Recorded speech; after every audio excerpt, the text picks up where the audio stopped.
What's up, guys? What's up? It's Shani with Healing Elements. What up? I am Higher Consciousness Angels, our spiritual team.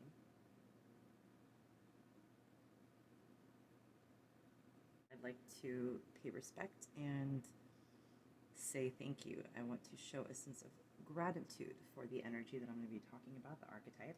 And when you find out why I am appreciative, it could be that you do not agree with me, and I love that. I want to open up a dialogue. I want to always be presenting my intuitively guided messages to, for whatever reason you're listening to, right? If it is to gather some sort of information that you think that you are guided to gather and you were led here, if it is because you were sent here on a whim from a spirit animal video, or somebody that you like to roast is the silly Pisces sitting here. So whatever your reason is, I think that whatever experience we endure or want to be a part of, I think that we invite information and integration of the entire experience and the different dimensions and what we gather, what messages we get out of the material that we are surrounded by. I think it does our soul path, our spiritual journey, this walk for a brief moment within this physical domain. I think that it does so much for us, whether or not we are uncovering something that makes us uncomfortable and we disagree. We'll light this candle and we'll get started. So this may be a longer video. Let me put down maybe a little bit of a longer video. Start off by saying that I respect all manners of religion and belief. I respect your opinion as long as it's not a combative or degrading or inappropriate insult. Then I welcome you to put any comment down below. I definitely understand that when we talk about archetypes that have to do with religion or a spiritual group of emphasis, this is going to be controversial. Everything is controversial, guys, right? Everything can be looked at differently. My videos can be looked at as mundane and childish, or they can be looked at as for somebody in the pathway to understanding spirituality. This could be a beautiful gateway in which they can understand. So we can look at everything in a whole bunch of ways. You could look at my YouTube channel being monetized as something that is extremely unnecessary for the spiritual practices that I have. Some people think it's a sin almost to give a price to divinity, and others would say, since it is pretty small amount of money, insignificant amount of money that I make, and that I worked on my own and wholeheartedly with creative initiative, not anything to accomplish this because I thought I was going to strike it rich as a YouTuber. Definitely have and had goals of expansion and having the knowing that abundance will come to me, and I'm already grateful for the future that I see and the allowance for the receipt of any goodness and material wealth that the universe wants to show me, right? So this is going to be, again, guys, about the most controversial, I guess, I've ever done in any kind of one of my videos, because I have to look at somebody that is notoriously considered to be a person of evil, or of, the bad guy role that you just cannot get behind, like the Hitler type of thing. And I have to put both, the duality. It's all about the dichotomy, seeing the opposite and the benefit that we can use within comparatively looking at the opposites and what pros and cons each of them hold, right? So this is going to be an archetype, an archetypal analysis about Judas Iscariot. Okay, Judas Iscariot. I think it is really perfect timing too. The Academy Awards either just came out or the Oscars are coming up, but Oppenheimer is nominated. It's a movie about the gentleman Oppenheimer who had lead role in the scientific engineering and invention and function testing and eventual detonation of the nuclear bombs, which were responsible for hundreds of thousands of deaths in Japan, in Hiroshima and Nagasaki.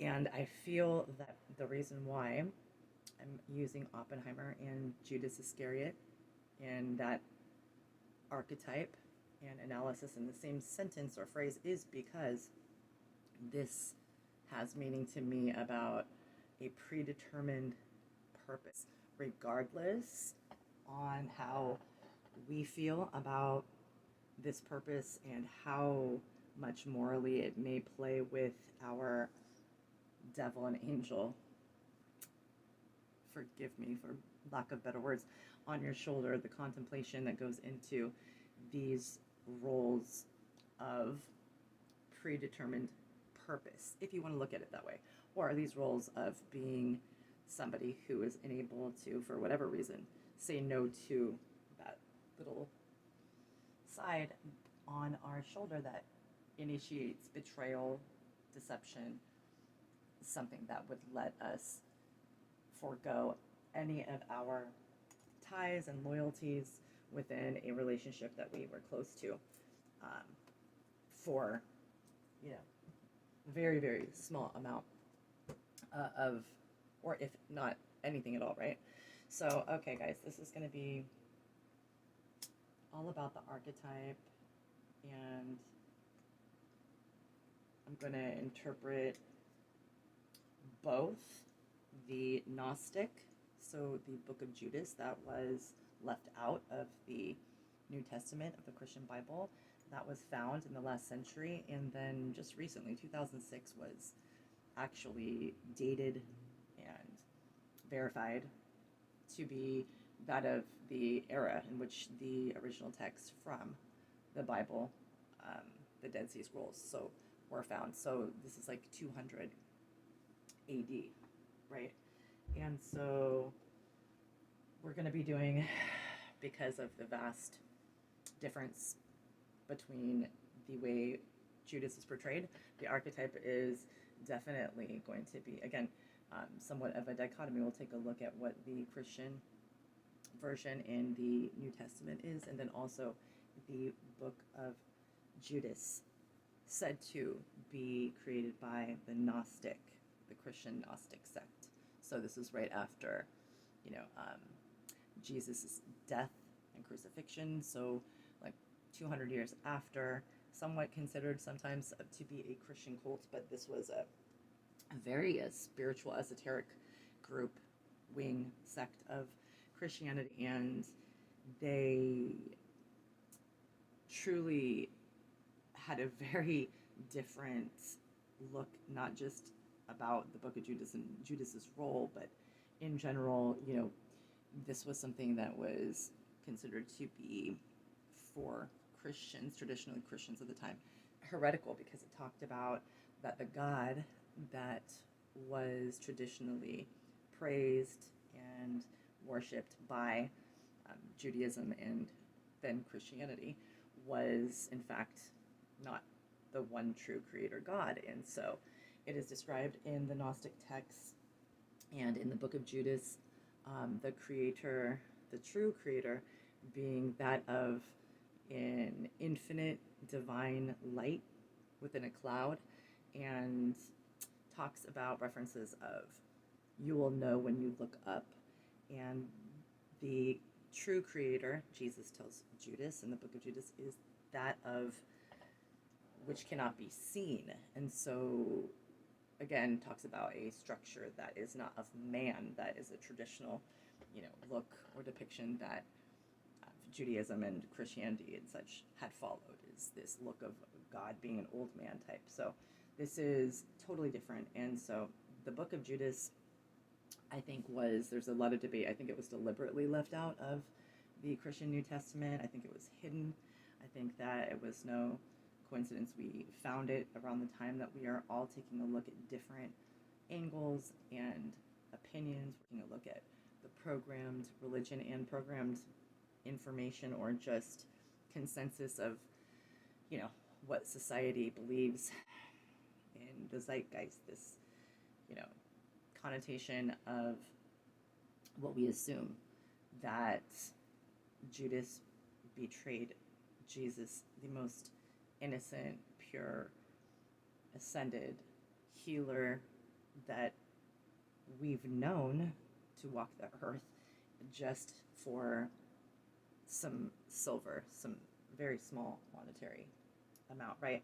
But I think that we need to do a deep dive in. I think that we need to look at, again, this notion of Judas Iscariot and the archetype of divinely appointed instrument, right? Someone used purposely by God, even though it is not a favorable role. It is something that will bring death, destruction, demise, torture on. It is something that is a catalyst that opens up the door to future domino effect that will bring on a greater good in the long run. Okay, so is Judas Iscariot, the archetype, an instrument of divine appointed necessary duty?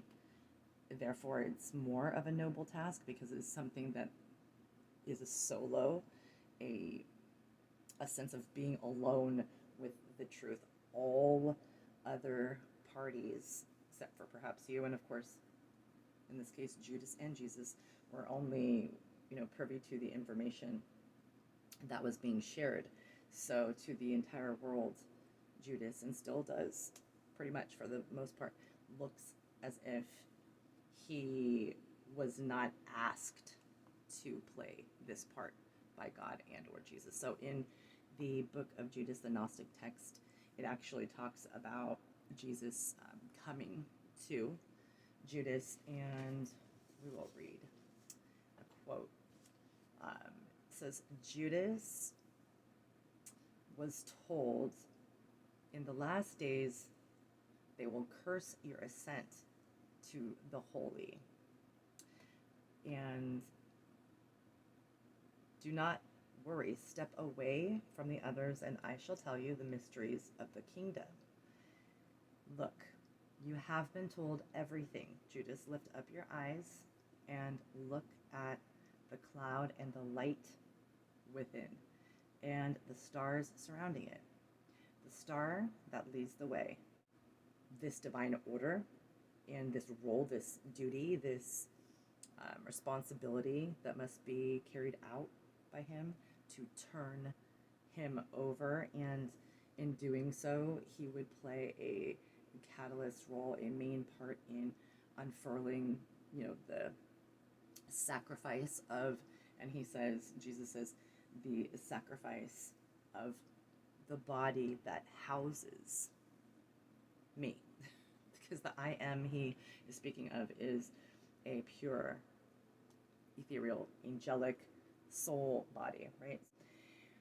Judas Iscariot, the archetype, can be considered to be wicked deceiver as well, someone who is godless and greedy, someone who does not have any sense of purpose or loyalty for higher consciousness or a light approach to interacting, right? An emphasis in taking on a responsibility that is pretty much dreaded and hated, and nobody else would take it, even if they were told that this is a part of divine order. So this is talking about somebody who does have the predisposed notion to kind of rebel against what is tradition, or somebody who is able to contemplate doing something that isn't considered holy or favorable, and having faith. So if you take the Gnostic text and these notion of being divinely appointed to be an instrument of God, to, they know not what they do, to do the beginning stages and open up the way for the coming of the torture and the sacrifice and the proof of an afterlife with the resurrection.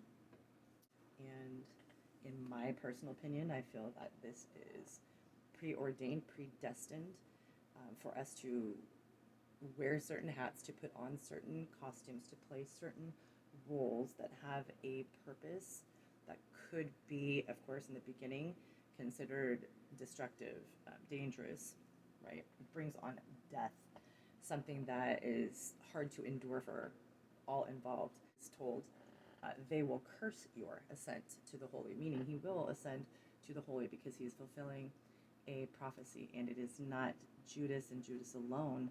It's not one person who is wanting to persecute, torture an innocent man, who is wanting to run down as if, we are all not sons of God. They have had a part in inventing something that is of death and destruction, just like Oppenheimer, and I reference that, right? But not being the sole factor. To have a bearing of responsibility, though, that it is our fault, the shame, the guilt, the wickedness cast upon us, right? This is a divine faith that we have to have after all of these trials and tribulations and duties that are considered despicable, and torture our own moral example of faith and trust in somebody's word and what they stand for, because Jesus let him know, this is your duty divinely. You have a higher calling. It's deeper than that. In the book of Judas, rather, they talk about, how he has a role to play in ousting this, lower God that is, ruling over or keeping in check and keeping charge of us humans, right? And so it gets really deep. But that being said, sticking to the main points, I think that the argument about the Christian New Testament definition of acting out of pure wickedness and betraying just because you are a sinner, you're somebody who Satan has infiltrated, right? Or is it the opposite? Are these very difficult roles that we subconsciously, most of the time, are undergoing within our own life structure? Are these repulsive acts, these duties, are they actually but the most divine tool that we have? The most divine acts, the parts that are played, are those people who are despised, hated, persecuted, made fun of, not understood, misjudged? Are those people the ones who have the most to teach via destruction and death? We bring about cycles. So when we talk about this archetype, we are bringing upon a cycle of huge revolutionary change. This, again, I'll reference Oppenheimer. And again, he is one of the engineers, scientists, creators, implementers of the nuclear bombs that were set off in Japan. And so Oppenheimer, the scientist, again, who set off the big cycle, big, huge, never to be the same again, dynamic new world paradigm of having something that man made that is so destructive. It kills within a blink of an eye and maims and burns innocent people, and whole cities are destroyed. This is something now to be used with different countries. It's never to be the same. So same as Judas, Christianity was born in that um, faction, and nothing was ever the same. People looked upon that as, and still are, as something to be remembered for the ages, the crucifixion. And so Oppenheimer, he quotes this. He says, "I remembered the line in the Bhagavad Gita. Vishnu is persuading the prince to fulfill his duty. To impress him, Vishnu then takes on his large multi-armed form and says, 'Now I am. I've become death, the destroyer of worlds.'"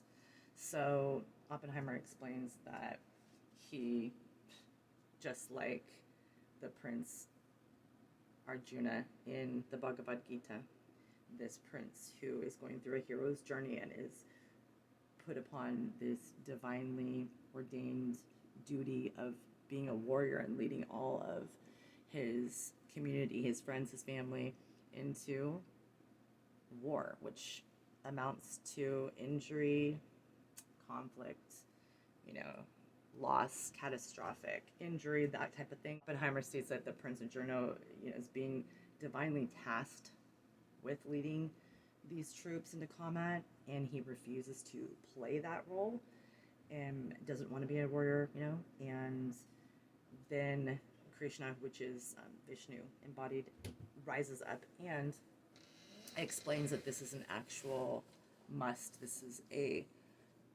duty that has to be undertaken.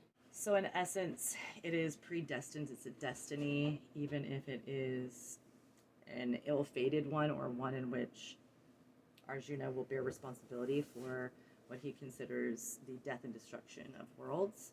Just as Krishna explains, it is sometimes a duty. This is a sense of what we are ordained to do, we must do because it has a greater purpose. It has something that is going to set off, again, a domino effect of it that brings about a change that is positive, much the opposite of the catalyst that begins the destruction.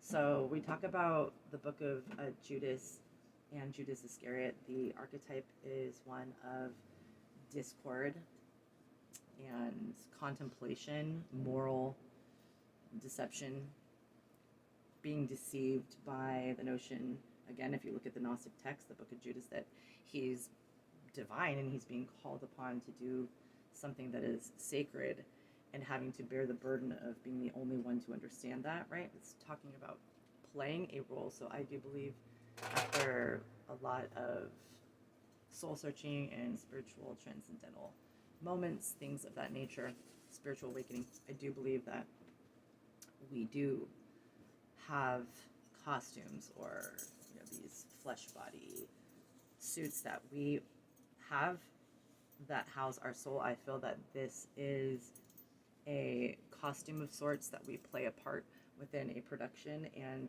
each one of us predetermines to a point. I think we have free will, but we predetermine these lessons and the roles in which we want to play.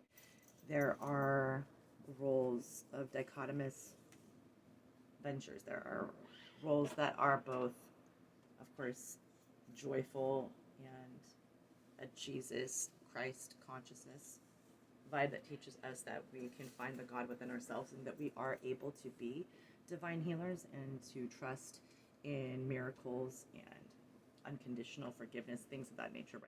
There's a tyrannical aspect of this, shame and guilt, being a spy within a faithful network, feeling out of place and unsure of your role and its purpose.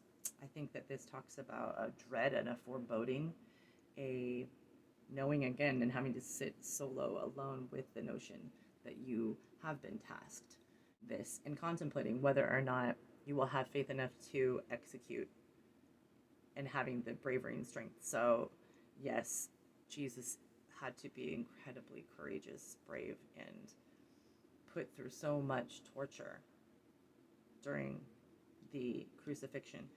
But I think that this is physical torture and also mental torture, but Judas as well, nailed to the cross. This was a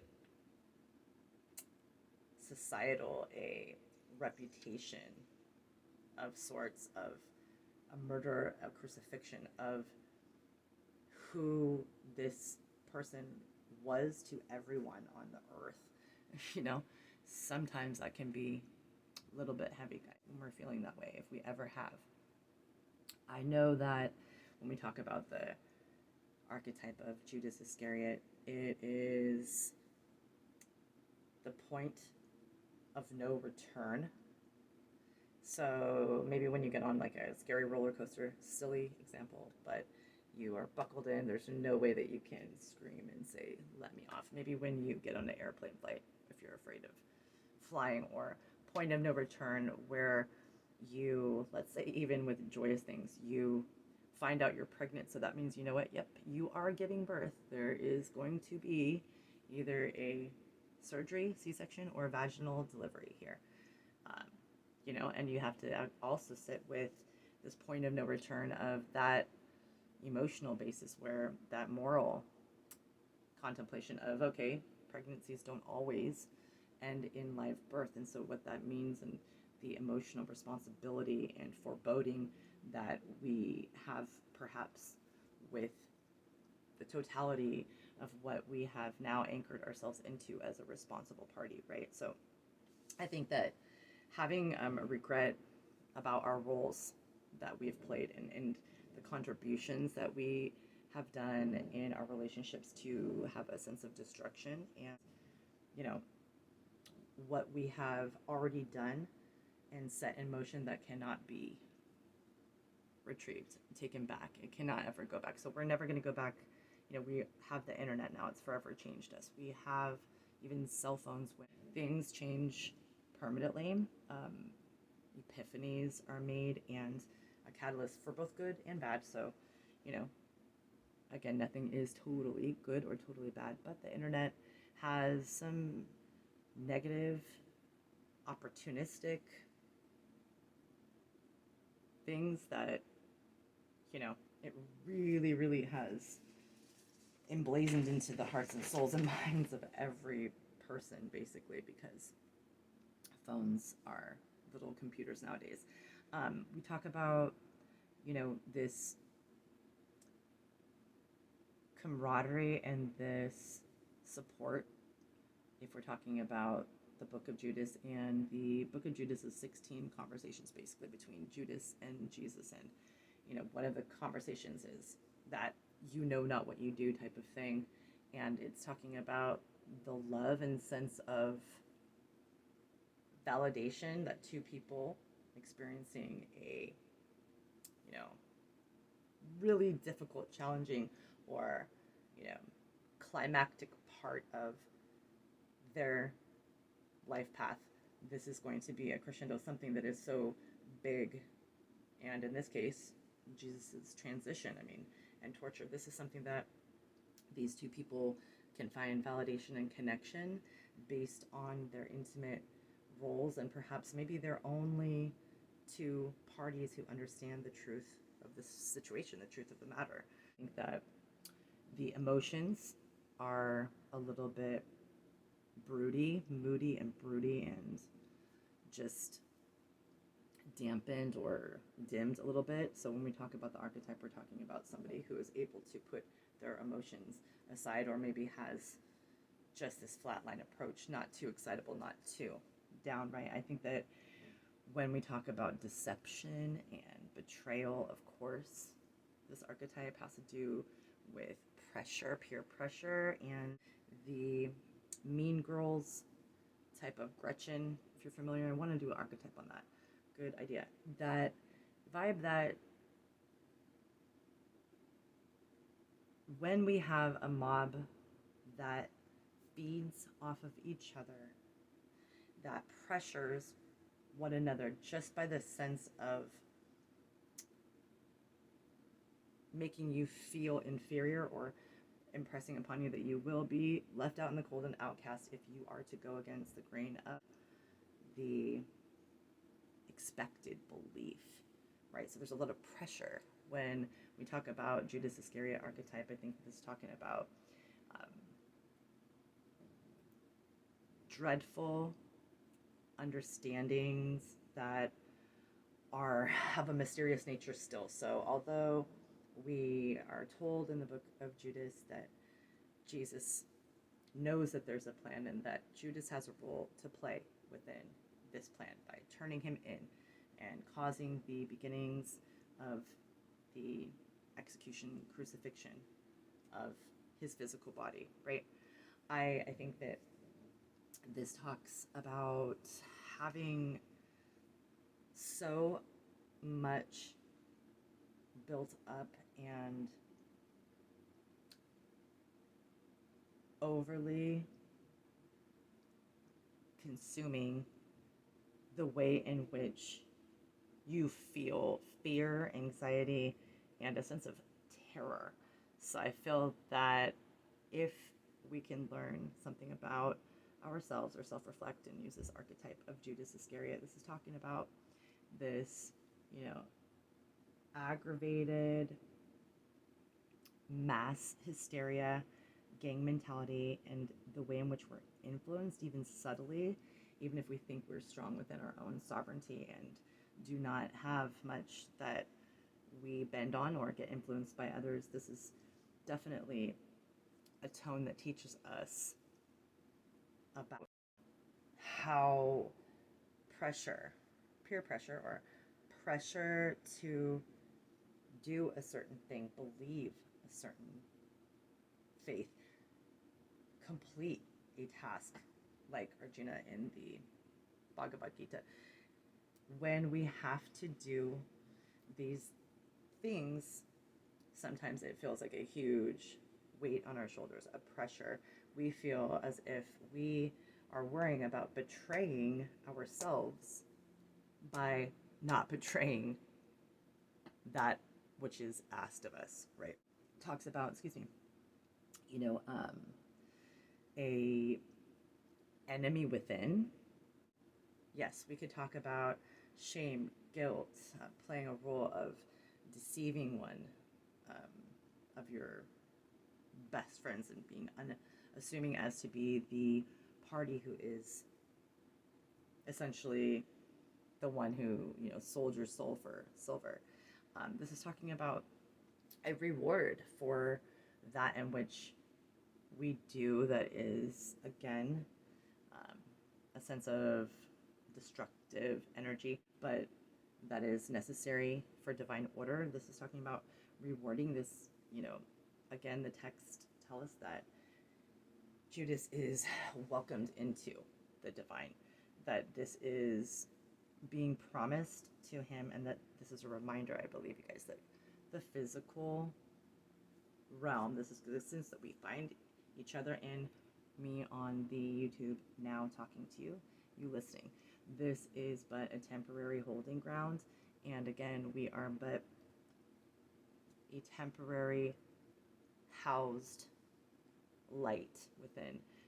This flesh and carbon is going to cease to exist, and so this is a big reminder about the roles that we play, and that if we are able to put aside any question and understand that the mysterious nature of these roles and the lessons and this wearing costumes, playing parts, having duties that are as horrific as what Hitler or Judas or Oppenheimer was responsible for doing, responsible for so many people's innocent deaths, although he considered himself to be a good man, quote unquote.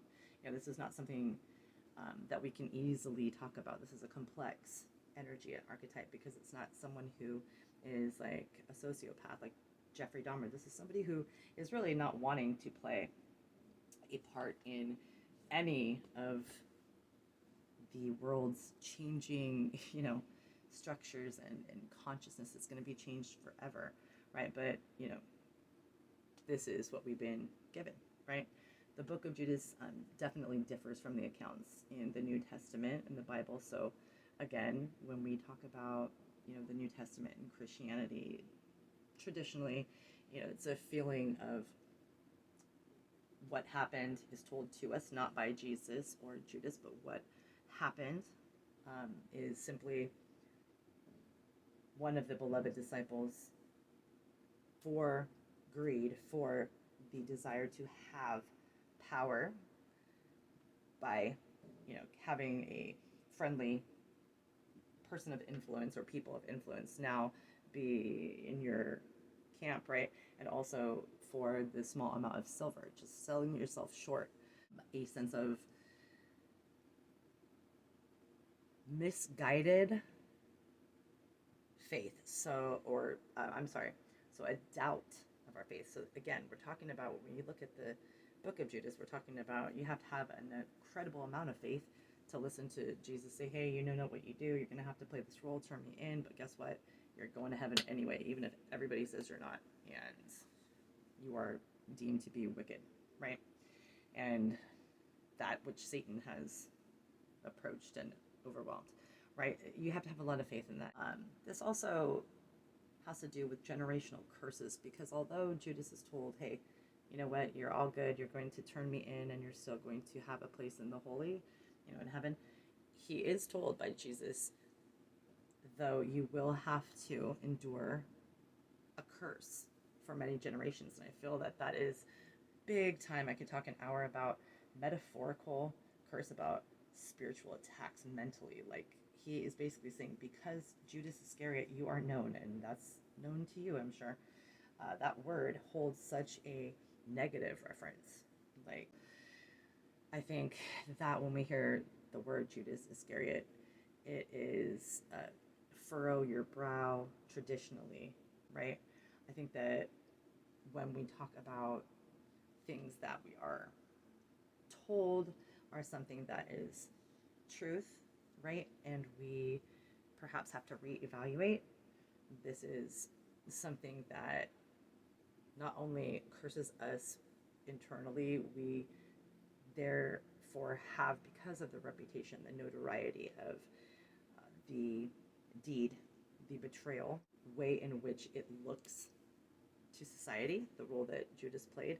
So I think that has to do, the generational curse tie has to do with him and his name being associated even generations down the line. If they say, oh, I'm Shannon Iscariot, right? People will naturally have that automatic impulsive response, right? Because a lot of the things that we respond with and act with, I think, like Joe Dispenza says, like 80% of our acting and behavior during the day is based upon programmed systems that we are automatically, subconsciously acting out. And so when we talk about Judas or the death penalty or things of really controversial nature like abortion or rape, that gives a sense of, even if it is not a negative or repulsed, it is a sense of a taboo. It's a sense of something that, oh, that's bad, or some people consider it bad, right?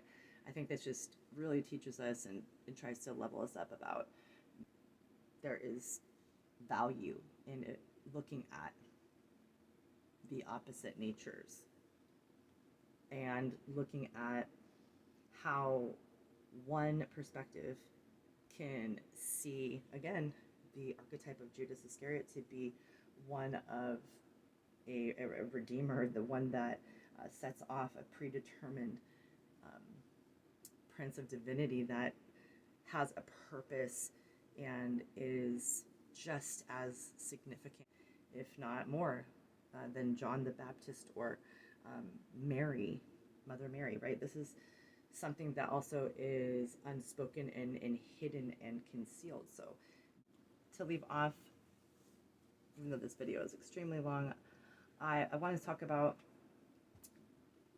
Jesus telling Judas that he can only speak these truths to Judas, that he's the only one that would understand that there is a role to play and that he has to fulfill this role. And the sacrifice of the body that houses me, he says, God celebrates the removal of and holds a house for you. So I think that when we talk about the description of God that the Gnostic text gives, have this white cloud that is an illuminating light and that cannot be seen. And he also mentions ascension of spiritualization or spirituality within man is in essence and only this one concept. It boils down to recognizing the God within all of ourselves, that God is housed within us, to not look up to divine, but to look within and to rely on self. So this can be controversial. It's, again, contradictory with some of the texts from Christianity and traditional teaching. So to Jesus in this collection of scriptures, the book of Judas, I'll leave you guys off with, the fact that he is told by this ascended master, this teacher, this healer, this spiritual practitioner that Judas, being a disciple, had trusted for so long and really got into and was smart and honest about teaching, being tested in this scenario about doing God's will, right? So in Jesus having to have trust as well that Judas will fulfill that, he says Judas will be welcomed and he will withstand the curses that I mentioned that would last for generations. So guys, that's all I have for you today for the addition that I'm putting to the archetype playlist. This time it was all about Judas Iscariot. Hope you guys enjoyed it. Blessings, love, and bye guys. Bye-bye.